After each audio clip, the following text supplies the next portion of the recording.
Donc, c'est vrai que l'allergie alimentaire, elle est en croissance exponentielle partout dans le monde. Euh, Au cours de l'évolution, certaines allergies alimentaires peuvent disparaître. On assiste à des phénomènes de tolérance, mais également, donc, cette évolution peut être émaillée par quelques complications qui peuvent parfois, hélas, aboutir à des tragédies. Est-ce qu'aujourd'hui, on a les moyens pour prédire cette évolution persistante? Est-ce qu'il y a des facteurs prédictifs de risque d'anaphylaxie sévère ou de réactions qui peuvent tourner vers une tragédie? C'est des questions auxquelles on va essayer de répondre au cours de ce topo. Je vais parler des pathologies persistantes et de l'allergie alimentaire, et puis donc de l'allergie alimentaire sévère et de ses facteurs de risque. Et je terminerai par quelques plaques sur le management de cette allergie alimentaire persistante et sévère. Alors, sur le plan épidémiologique, la prévalence varie selon les pays. Je crois que plus on consomme un aliment dans un pays, plus on est allergique. En Thaïlande, on trouve le blé. En Italie, on trouve également donc les pâtes. On trouve beaucoup le blé, donc l'arachide aux États-Unis, en Europe. Donc ça dépend du pays. Et puis il est décrit que en pédiatrie, les allergies les plus souvent rapportées, c'est l'œuf, l'arachide, les fruits à coque, poissons, fruits de mer.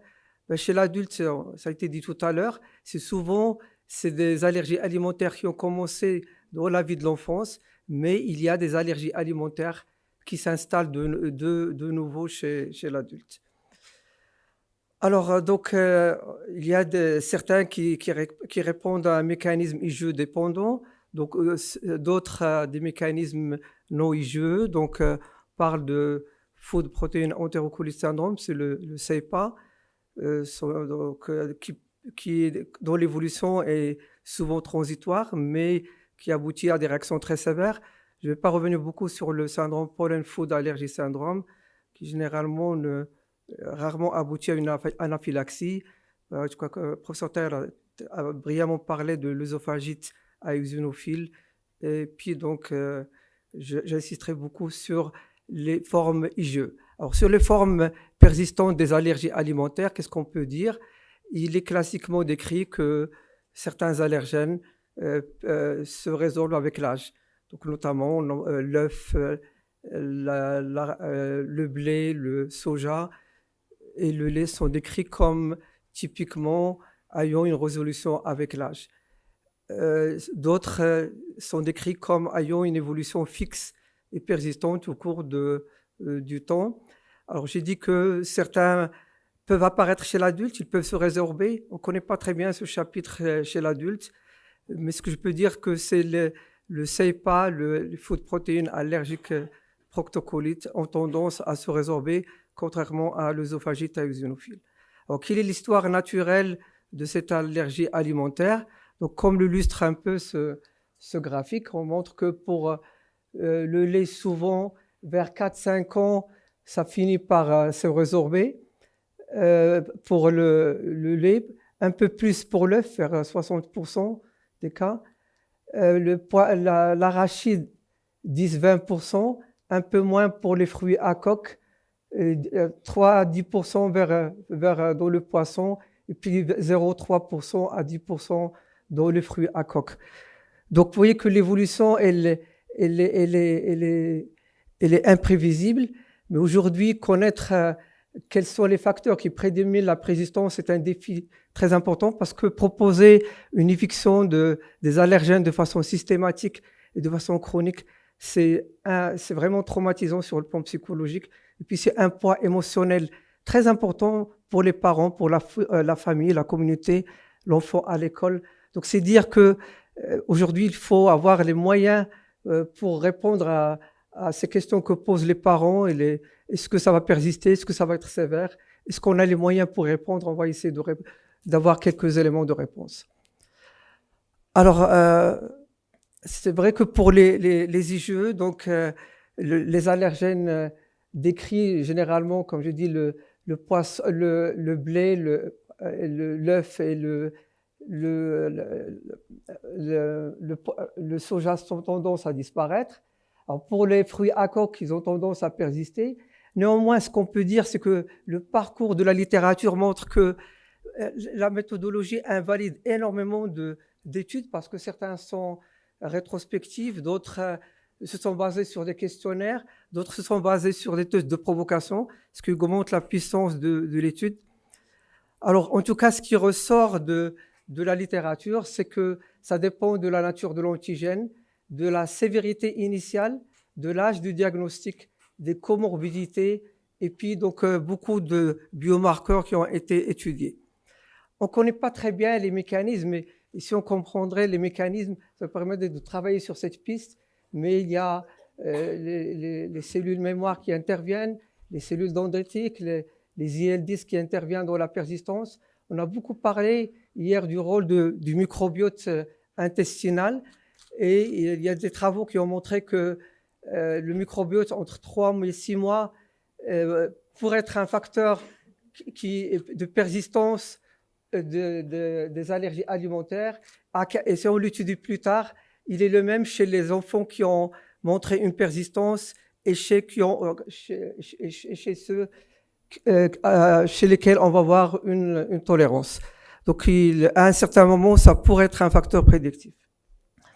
En tout cas, ce qui ressort, c'est pour ce travail concernant l'allergie à l'œuf, qui est décrite comme peu sévère, c'est la résolution spontanée, généralement un pourcentage très élevé, 1 cas sur 2.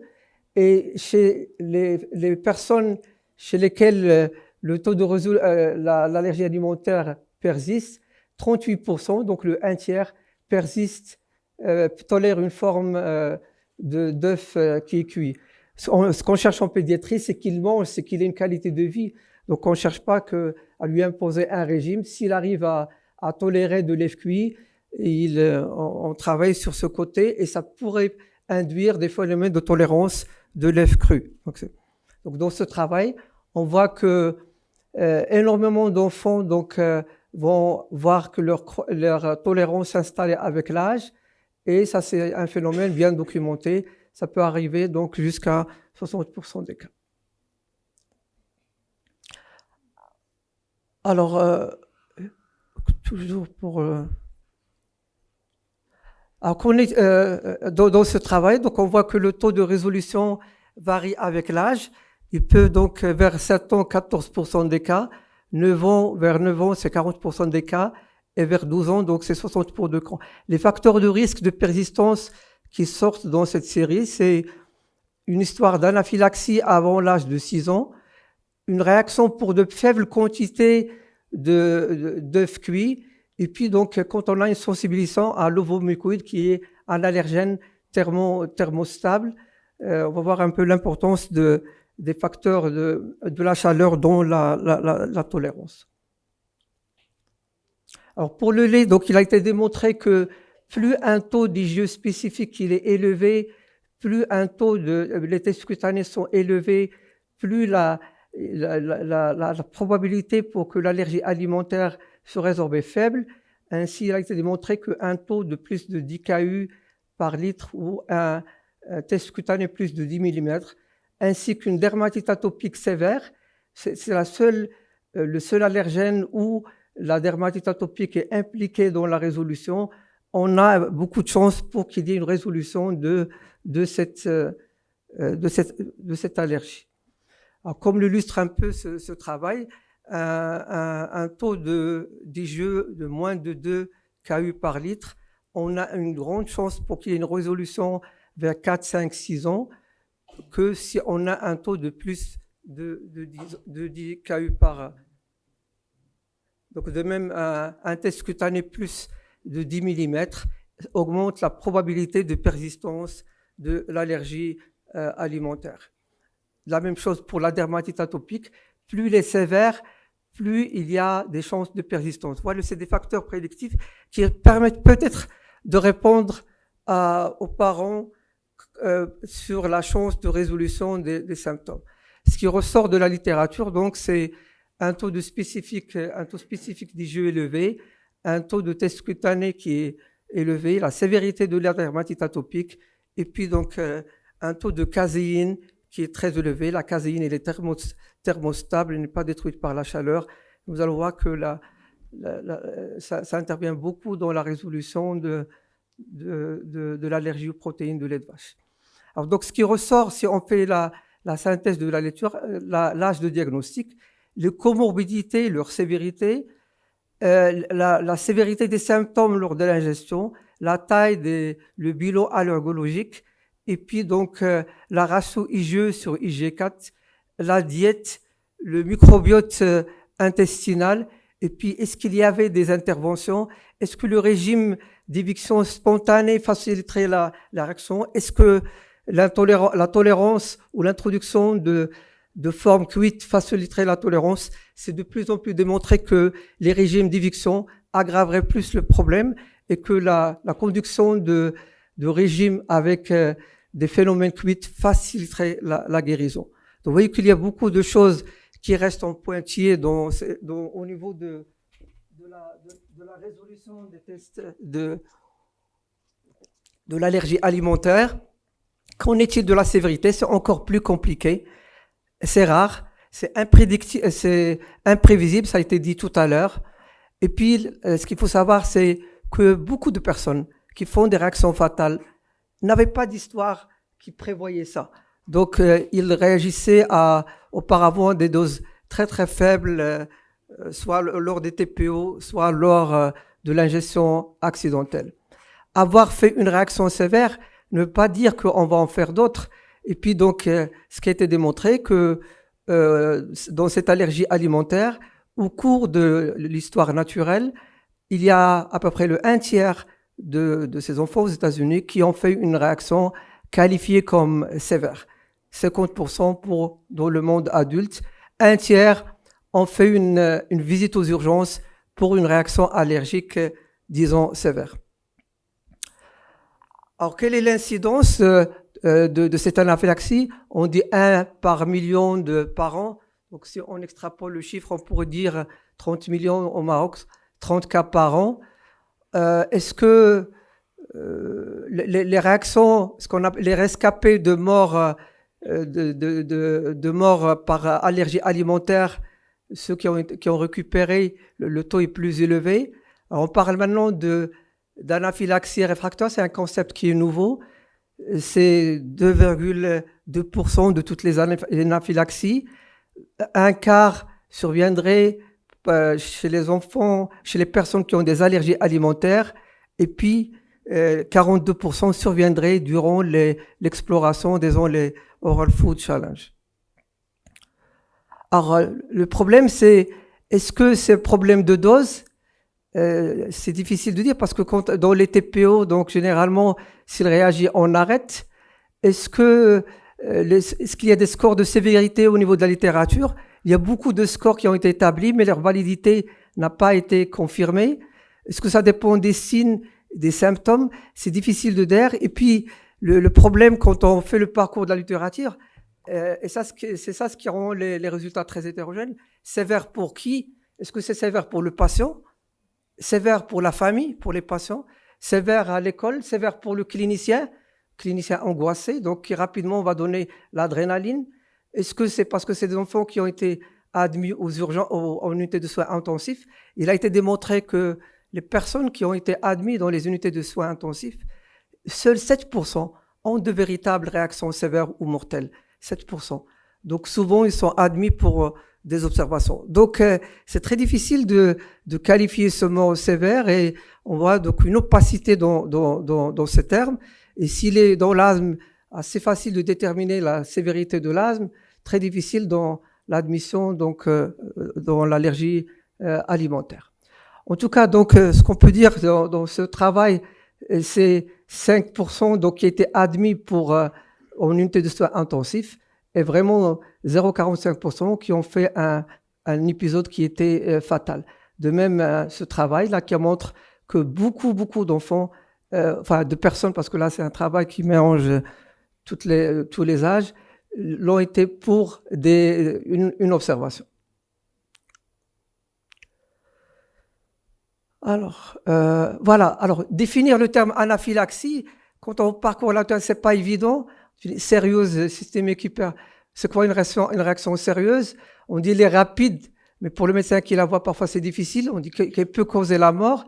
Alors on dit sévère, qui peut mettre un peu en jeu le pronostic vital, avec une atteinte des voies respiratoires, avec une atteinte circulatoire. Alors, sans toucher la peau, là, c'est un don qu'on a, mais on peut avoir des réactions anaphylactiques sévères sans qu'il y ait des réactions cutanées. Et puis, ce contexte d'anaphylaxie réfractaire qui ne répondent pas à 2 doses d'épinéphrine, voire à 3 pour certains. Ça, c'est un concept qui est nouveau. Alors, donc, là, une définition donc du rôle de l'allergie. Donc, la réaction est sévère, c'est une réaction vraiment qui est importante et qui aboutit à un retentissement important sur la qualité de vie. Voilà, on sort de l'aigu, on fait intervenir la qualité de vie, le vécu de l'enfant. Maintenant, est-ce qu'on connaît les facteurs de risque? Est-ce qu'on peut les prévoir? Donc, ils sont assez disparates au niveau de la littérature. Le type d'allergène, le type de l'aliment, l'arachide, les fruits à coque, les fruits de mer, la dose, est-ce qu'elle va intervenir, le processus de cuisson, la matrice, est-ce qu'il est mélangé à du blé, à du chocolat, à du sucre, est-ce que la sensibilisation intervient, le statut de la sensibilisation, le comportement, on voit le risque de mort, c'est plus chez l'adolescent et l'adulte jeune. La prise d'alcool, tout à l'heure, si Mohamed a posé une question pertinente pour l'enfant, donc on connaît pas beaucoup ces paramètres, mais c'est plus chez l'adolescent. Et puis le stress, ça intervient beaucoup. Il faut pas stresser les patients davantage. Le sexe et puis la génétique qui intervient sans doute. Donc beaucoup de facteurs. Est-ce qu'on a les moyens aujourd'hui pour prédire qui va faire une réaction sévère, qui va pas la faire? Ça, c'est un challenge qui est très important. Alors, il n'est pas évident que une anaphylaxie antérieure prédit le risque d'une évolution fatale ou d'une évolution tragique. La moitié des fatalités survient, c'est des personnes qui ont fait auparavant des réactions très très légères, et les patients donc avec des anaphylaxies très sévères n'ont jamais fait de réaction très très très sévère auparavant. Donc c'est très difficile de prédire. Et puis donc est-ce qu'il y a d'autres paramètres qu'on pourrait voir? Le facteur asthme, on a l'impression que ça pourrait agir. Il est très fréquent l'asthme et l'allergie alimentaire, c'est une comorbidité qui est souvent associée. Mais est-ce que l'asthme prédit la sévérité de l'allergie? Il n'y a pas d'évidence scientifique que ça prévient. Souvent on mélange sévérité d'asthme, non-contrôle de l'asthme. En tout cas pour l'asthme, ça ne sert pas. L'asthme non contrôlé, ça n'a pas été très bien étudié quand on fait vraiment la revue de la littérature avec beaucoup de minutie. Est-ce que d'autres comorbidités allergiques interviennent? Quand on fait la revue de la littérature, que ce soit des revues canadiennes, néerlandaises, américaines ou américaines, il n'y a pas d'association entre l'eczéma et la rhinite allergique et le risque de survenue d'une réaction fatale. C'est très important. Alors, est-ce que la sensibilisation intervient? Alors, il ne faut pas confondre entre réactivité, sensibilisation et risque et sévérité. Je crois que ça, c'est une notion qu'il faut comprendre. La réactivité n'est pas témoin d'une sévérité et il n'y a pas de corrélation entre le taux d'IgE, la taille des tests cutanés et le facteur et le risque de faire une réaction qui peut être fatale. Alors, le profil de sensibilisation, donc les composants de l'allergène, on a beaucoup parlé du syndrome LTP dont on connaît très bien la sévérité. Alors, mais il y a des syndromes LTP qui ne réagissent pas cliniquement, et puis ça dépend beaucoup de la localisation. Et on sait, ça a été dit hier, que la sensibilisation BTV1 pourrait être modulée la sévérité. Et puis donc, ça dépend beaucoup de la région où l'étude a été faite, notamment en pourpre méditerranéen, où c'est très fréquent. Donc ça, c'est décrit comme des facteurs de risque de sévérité. L'ARH2 pour le blé, pour les noix, le jus R4, le Caro9, Cora 14 pour la noisette. Alors, juste le problème, c'est que dans les études, on différenciait pas beaucoup entre anaphylaxie sévère et systémique réaction. C'est ça ce qui rend difficile le fait de vouloir extrapoler les réactions et les résultats. Mais en tout cas, ce qui est bien documenté, c'est que la RH2 est bien associée aux facteurs de risque, d'autant plus quand on dépasse un seuil de 14 KU, et puis donc avec une grande spécificité et une grande valeur prédictive positive. Alors donc, les allergènes qui seraient dangereux, c'est la caséine, l'ovomycode, c'est des allergènes thermostables, l'oméga-5 gliadine, pour le blé, ça a été dit tout à l'heure, la RH2, c'est des risques de facteurs de sévérité de. Donc là, ça a été dit, les composants, ça dépend beaucoup de la région où l'étude ça a été faite.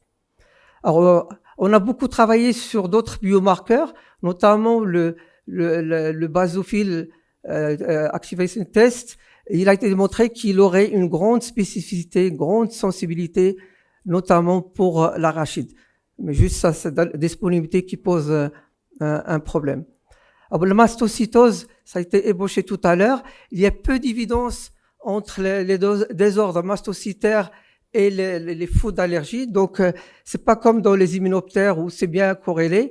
Et de même, quand on fait des réactions des anaphylaxies sévères, on trouve souvent que la tryptase parfois n'est pas toujours augmentée dans les anaphylaxies alimentaires, contrairement à ce qu'on voit dans les autres syndromes. Alors, ça a été étudié, le rôle des infections virales. Ça augmente la sévérité, ça c'est bien documenté, notamment lorsqu'on fait les tests de réintroduction, les TPO. Alors, donc, je crois que j'en ai parlé. Donc, tout dépend de l'allergène en cause, de seuil de réaction et du composant de l'allergène.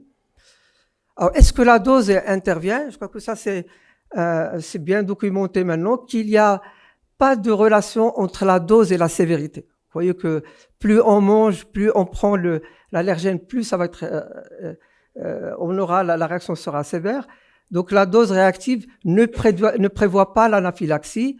Et puis donc il faut différencier entre sensibilisation, la réactivité et la sévérité. C'est des facteurs qui sont différents. Et beaucoup d'enfants d'enfants ou d'adultes qui réagissent à des doses très faibles ne font pas des réactions très sévères, et le contraire est aussi vrai. Donc, vous voyez comme l'illustre un peu ce travail. On peut avoir d'abord des signes subjectifs, puis des signes objectifs, puis les signes de gravité, puis parfois c'est dans les désordres. On connaît pas il y a les objectifs, puis parfois ça dépend du seuil, et il n'y a pas de corrélation. C'est un peu anarchique, on peut pas prévoir. Alors la matrice intervient énormément dans la réaction. On sait que le blé, donc quand on fait l'immunothérapie, on se base souvent sur mettre un peu les aliments au niveau d'un composant, notamment du blé. On sait que il y a le bike de milk, il est mieux toléré, donc la chaleur favorise la tolérance. Et puis donc le food, comment la cuisson, sauf par exemple pour les cacahuètes, la cuisson pourrait être un facteur aggravant, ou parfois pour le poisson, ça a été dit tout à l'heure. Je ne reviendrai pas beaucoup sur les cofacteurs, sur l'âge, cette période où tout peut arriver, une période de révolte contre l'autorité médicale et parentale, et c'est la période à risque. Je dis c'est là où on a plus de drames. Je reviendrai, donc je passerai très rapidement sur les facteurs de risque. Je dis que parfois, maintenant, il y a beaucoup de choses qui restent en pointillé pour prédire qui va faire une réaction sévère, qui va pas le faire. C'est difficile de prévoir. Il faut savoir que chaque individu, il peut faire une réaction fatalement grave. Ça dépend beaucoup des paramètres, des tailles cutanées. Pour chaque allergène, ça dépend de ses composants. Alors, le management il dépend donc, il fait intervenir énormément l'éducation thérapeutique, le patient, sa famille, et puis donc la responsabilisation intervient selon l'âge. À partir de quel âge doit-on impliquer l'enfant? À partir de 12-13 ans. Donc, il faut vraiment un processus de partage de la décision. Il ne faut pas imposer beaucoup de dialogue sur l'usage de l'épinéphrine, parce que pour l'adolescent, parfois, c'est des comportements à risque. Il l'a, mais je ne vais pas l'apporter. Je sais que cet allergène est dangereux, mais je vais le prendre. Alors l'allergie et l'immunothérapie a changé énormément ce profil de persistance d'allergie alimentaire. C'est de l'adrénaline, mais ça rend énormément de services. Je terminerai dans quelques minutes. Je crois que vous avez 2 minutes pour cette heure. Je prendrai le même privilège. 3 minutes. 3 minutes. D'accord. Et peut-être 5. Très bien. D'accord. Donc l'immunothérapie a changé l'évolution naturelle de l'allergie alimentaire. C'est important, c'est stressant, mais ça change et ça améliore énormément la qualité de vie de ces enfants pour ces allergènes persistants. Et puis la thérapie biologique, les biothérapies, c'est en train de vraiment de moduler un peu ces allergies persistantes et sévères, et comme le résume un peu cette bibliographie donc très récente. Certes, il y a des contraintes économiques, mais ça énormément la qualité de vie de ces enfants. Et voilà, je conclus par disons que c'est imprédictible, on peut pas prévoir. Et puis identifier les biomarqueurs, c'est un challenge de l'allergologie. Vraiment, c'est pour la solution de facilité, c'est dire toujours éviter, mais les régimes d'éviction toute la vie, c'est des épées d'Amoclès sur l'enfant, ça retentit sur la qualité de vie, c'est l'enfant qui est isolé, c'est les sorties scolaires à l'école, vraiment ça altère énormément la qualité de vie, et c'est pour ça que le praticien doit se poser la question, quand je vais introduire parfois, je vais voir l'âge, je vais voir l'âge de tolérance, je vais essayer d'induire de l'immunothérapie. Et je conclus en disant que l'immunothérapie, la biologie, et les thérapies biologiques changent énormément la perspective et la prise en charge de ces enfants. Et je vous remercie énormément. Et je remercie Sidi Mahmoud pour sa patience.